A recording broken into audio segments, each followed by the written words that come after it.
There is an ongoing debate as to whether top players entering the NFL draft should forego their bowl games. There's no confusion for Stanford running back Christian McCaffrey, who will sit out the Sun Bowl to focus on his draft preparation, announcing that Monday on Twitter. Leonard Fournette will also pass on LSU's bowl game against Louisville to focus on the NFL draft. Here's some Twitter reaction from some gentlemen I'd say are very qualified to speak on this subject. Ezekiel Elliott, you might have heard of him.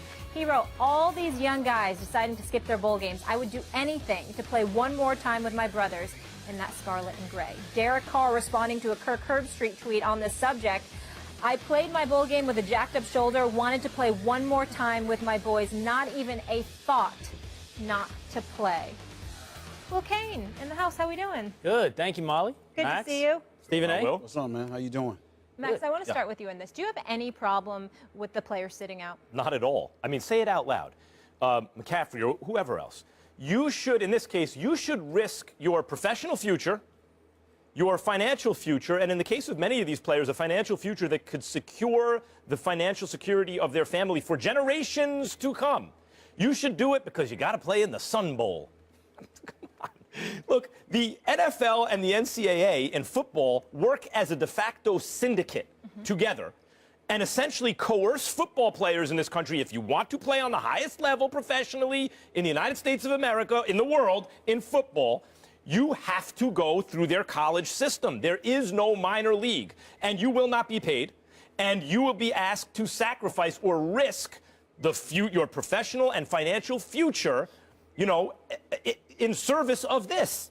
It never made sense to me why a player whose team had got no shot at the national championship anymore, their feet are held to the fire because they've made a commitment to their teammates and to the school, when that commitment was made in a world where they really didn't have much of a choice in the first place. And even if they did, I would strongly advise against playing in meaningless games, even meaningful games, if they feel that affects or risks their future. I got no problem with McCaffrey or anyone else sitting out. Yeah, I think Max is wrong. And I started out where you are, to be honest. This was my initial gut reaction, but through the wonderful persuasion of my wife, and to no small extent Danny Cannell, who I think has done a good job on this network voicing this opinion, I have realized the error of your position. The error in your logic is more easy to see. Here's the problem with your analysis, Max. You have chosen the expedient path. There is principle and there is expediency. And often, expediency looks wise. Often, it's rational. And that's why I started out where you are. Of course, the analysis is exactly where you are. Of course, the financial decision is easy to see for McCaffrey or Fournette or many of these guys. Doing the right thing for himself is a clear path. But I would ask you this.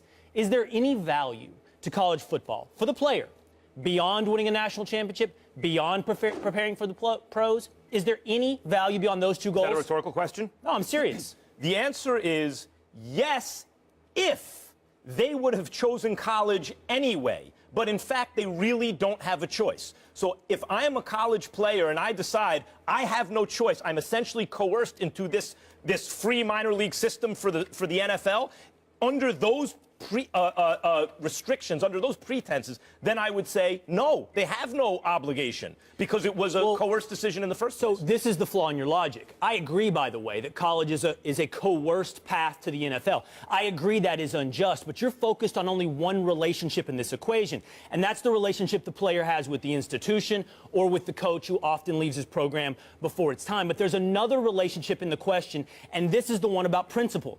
This is the fact I recognize the easy, maybe even the wise path is to go to the NFL, but the principled path is to honor the commitment to your teammates. You have committed, whether or not you're right that this commitment was somewhat limited, you are committed to these teammates to see this through. And there's value in college football in being a part of a team, of being in something with other men. And when you opt out of it, you have chosen the expedient path at the cost of the principled path. Now, that can have many, many sacrifices internally, Max. That can have sacrifices externally when we talk about broad swaths. Maybe for Christian McCaffrey, he made the right choice for now for him. But make no mistake, he's made the unprincipled decision. Your argument is much cleaner if there wasn't coercion in the first place. If that was truly a free decision to play in college football, you have a clean argument. It's not, so you don't. I'm going to address what you said because here's where I think you're wrong. I think you're wrong where you talk about principled decisions and what have you, because let's keep in mind that these are collegiate athletes. There's no union. There's no representation for them.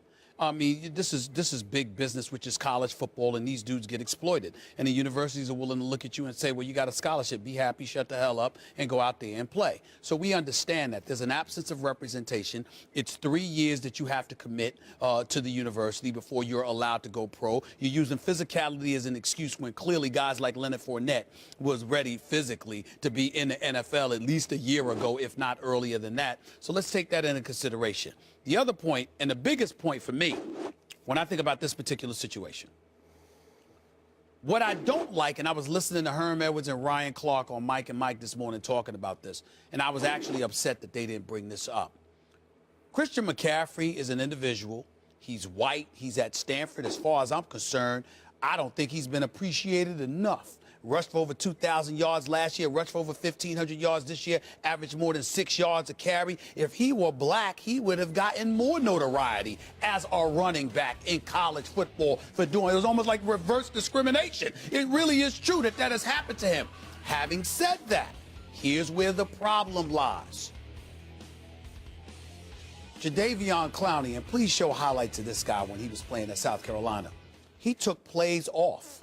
He took plays off, and he was eviscerated. People vilified him all over the place because he was trying to protect himself and guard himself from getting hurt.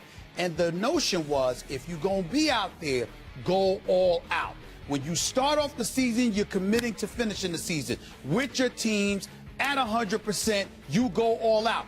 So whether you quit during plays, quit during games, or elect not to show up to games, it all gets lumped into the same category. And the fact that Jadeveon Clowney was vilified, but Christian McCaffrey, there's actually a debate as to him having not done anything wrong, Max, is where I disagree with you. Because my point is that if it was wrong for Clowney, then it was wrong. Then it's wrong for McCaffrey. Clowney? I never did. I'm not saying you said it, but I'm saying the argument that people would make where they look at McCaffrey and they have no problem with it, but they had a problem with Clowney. That ain't right. So to be clear, you're saying now, in response to Stephen A's argument, you wouldn't have a problem with Clowney taking plays off in order to protect his NFL career? You wouldn't have a problem with Clowney loafing That's it on the field? No, I think he shouldn't have been on the field if he didn't. Okay, but if he's on the field, what? Right. If he's on the field, I would say that in that situation, if you are favoring an injury because you don't want to aggravate That's it. not what I'm saying. Well, no, but that's essentially what it comes down to. That's essentially what it comes down to. It's like he had gotten healthy.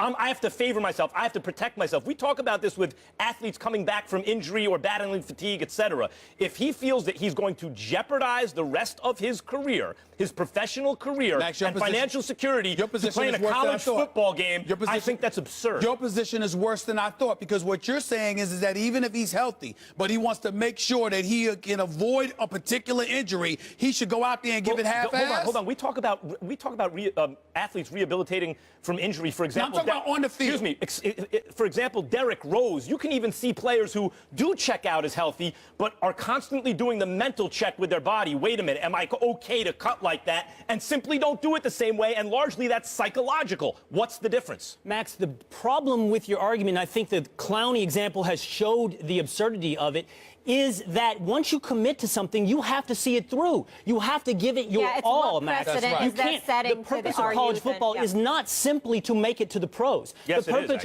it is not. Yeah, for these guys it is. It is not. Yeah, but that's a decision that the player gets to make for themselves. And the point is they've made that decision. That brings me to where I started. McCaffrey joined this team. He now has a commitment to his teammates to see it through. Right. He has chosen, in your analysis, Max, he has chosen the self-interested path. It is right for his pocketbook. It is wrong for the commitment that he made. I don't know why you're not with me on this. If you're with me on Clowney, he's got to see it through. Because go back to the genesis of the commitment.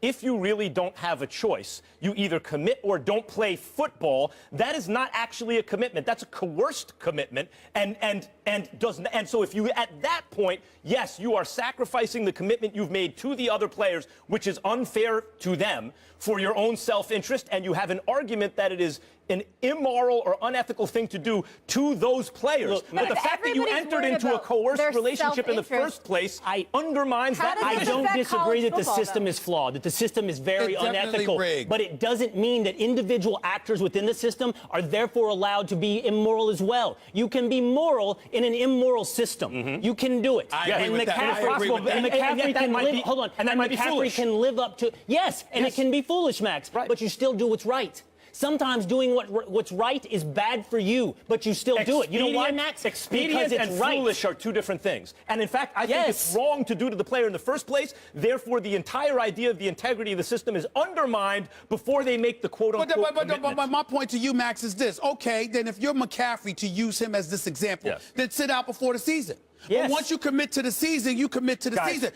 Hold on. You spoke. You're sitting up there and acting as if it is perfectly okay, and I'm not saying McCaffrey did this, let's be clear, but you're literally using Jadeveon Clowney as an example. You're literally saying it's okay to commit to playing the season, going into the game, and giving a half-ass effort because you're monitoring your health for the future instead of going all out. What I'm saying is, then why play? Why not sit down? What you guys are accusing, especially when you had the cachet going into the season when you would have went to the NFL. You guys are accusing me of making a moral relativistic argument. Yes. That is correct. I am. Yes. I'm making a morally relativistic argument because pragmatically, in the real world, I think this does apply. And while you're right about honoring commitments, even in a coerced situation, it is unethical toward the other players. I think that, pragmatically speaking, not the expediency, but the wisdom of protecting yourself overrides it in this case, particularly because they are not playing for a national championship game. And if you want to be doctrinaire about morality, then you can argue. If you want to be hard about it, then you can argue that you can't make a morally relativistic argument. It doesn't matter what you're playing for. They are playing in the Sun Bowl.